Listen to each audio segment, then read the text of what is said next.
The Pan Am Flight Conspiracy. Introduction to Pan Am Flight 103. Pan Am Flight 103 was a scheduled flight from Frankfurt to Detroit. The explosion of Pan Am Flight 103 is also known as the Lockerbie bombing. It was a consistent pattern during the whole trial that, as an apparent result of political interests and considerations, efforts were undertaken to withhold substantial information from the court. Indeed, there are many more questions and doubts at the end of the trial than there were at its beginning. Conspiracy Theory Number 1. Revenge. Conspiracy Theory Number 2. CIA Drug Smuggling Cover-Up. Conspiracy Theory Number 3. Abu Nidal on behalf of Gaddafi. Abu Nidal was an internationally renowned terrorist around the time of the Lockerbie bombing. The former head of Iranian intelligence was reported to have told German intelligence that Iran asked Libya/Gaddafi and Abu Nidal for help in bombing the American airline. Conspiracy Theory Number 4. PFLPGC and Pan Am Flight 103. Conspiracy Theory Number 5. Bernd Carlson and Apartheid South Africa. Haseldine wrote to the Scottish Police Commissioner in May 2015 asking that an inquiry be launched into the murder of Bernd Carlson. An official delegation of 22 South African diplomats changed their flight reservations from Pan Am 103 at the last minute, including South African Minister Peek Botha.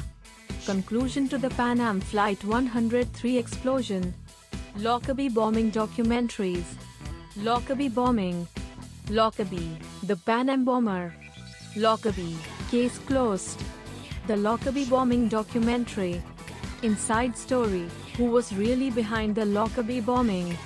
In December 1988, the plane was destroyed by a bomb, killing all 243 passengers. The explosion took place over Scotland after taking off from London, and thus Europe had jurisdiction over the explosion. In 1999, two Libyan nationals were handed over by General Gaddafi, the then leader/dictator of Libya, for trial in a Scottish court in the Netherlands.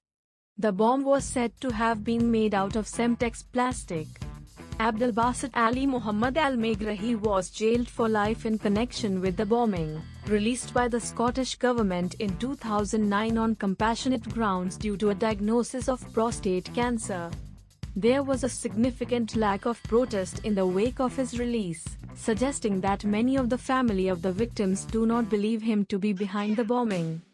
Al-Amin Khalifa Fima, the other Libyan handed over for the case, was found not guilty.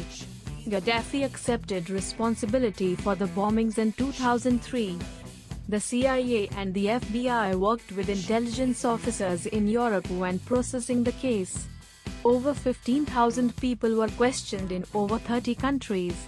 The explosion of Pan Am Flight 103 is also known as the Lockerbie bombing.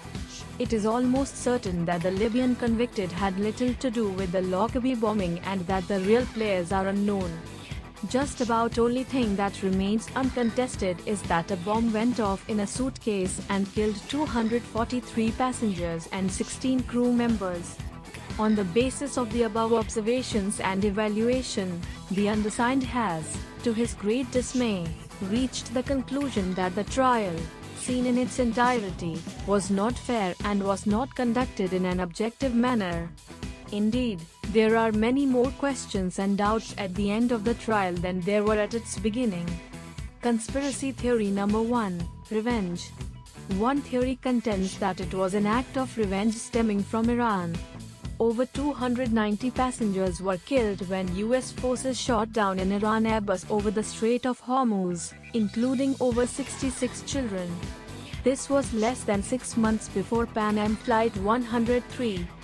Investigative reporter Paul Foot believes that this is the most likely scenario and that Libya was actually framed by the British and Americans. With political factors coming into play, Libya openly backed Saddam Hussein and Iran were needed during the first Gulf War. A number of journalists have drawn attention to the fact that Margaret Thatcher dismissed the idea in her memoirs that the Lockerbie bombing an act of Iranian revenge. Conspiracy Theory Number 2. CIA Drug Smuggling Cover-Up. Not the first and most definitely not the last link between the US Central Intelligence Agency and illegal substances.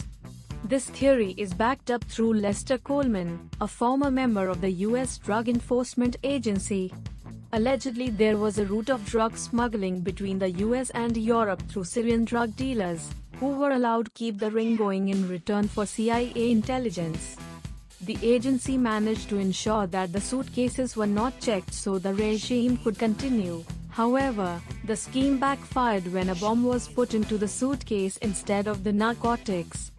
In the 1994 film The Maltese Double Cross, it was suggested that the CIA agents were to blame for turning a blind eye to the drug smuggling ring between Europe and the US in return for information. Conspiracy theory number 3.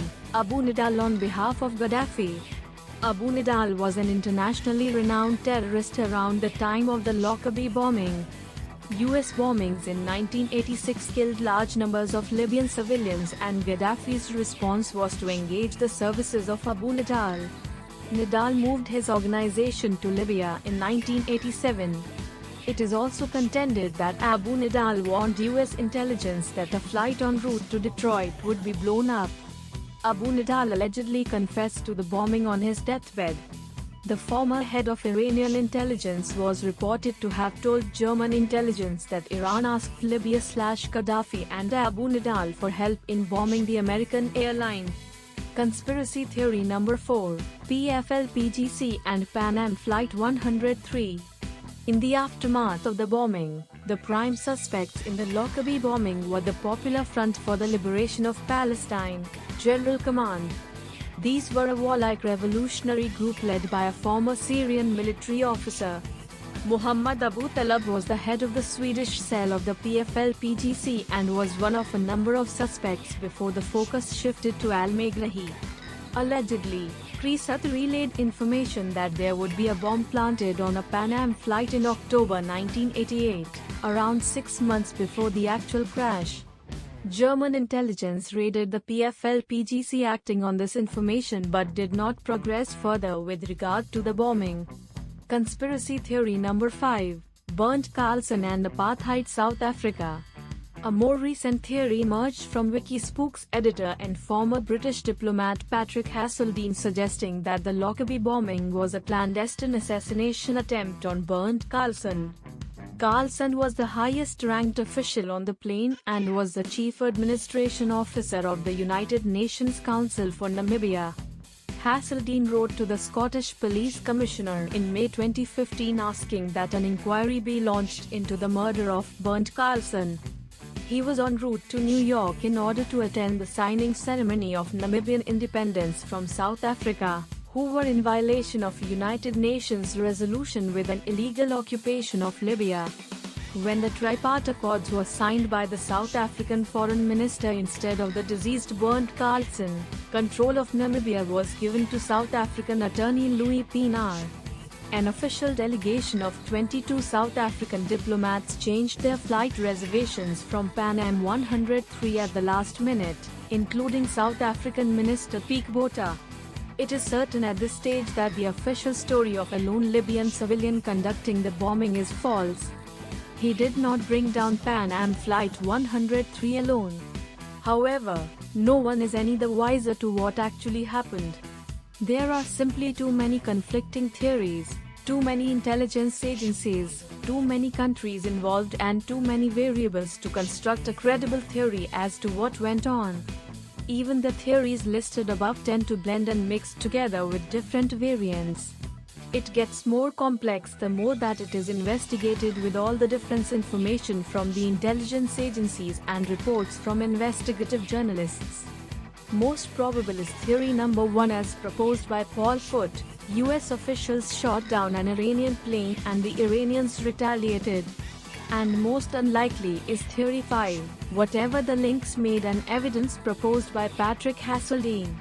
To bomb an entire plane to get rid of a single diplomat just does not make sense or add up in any way.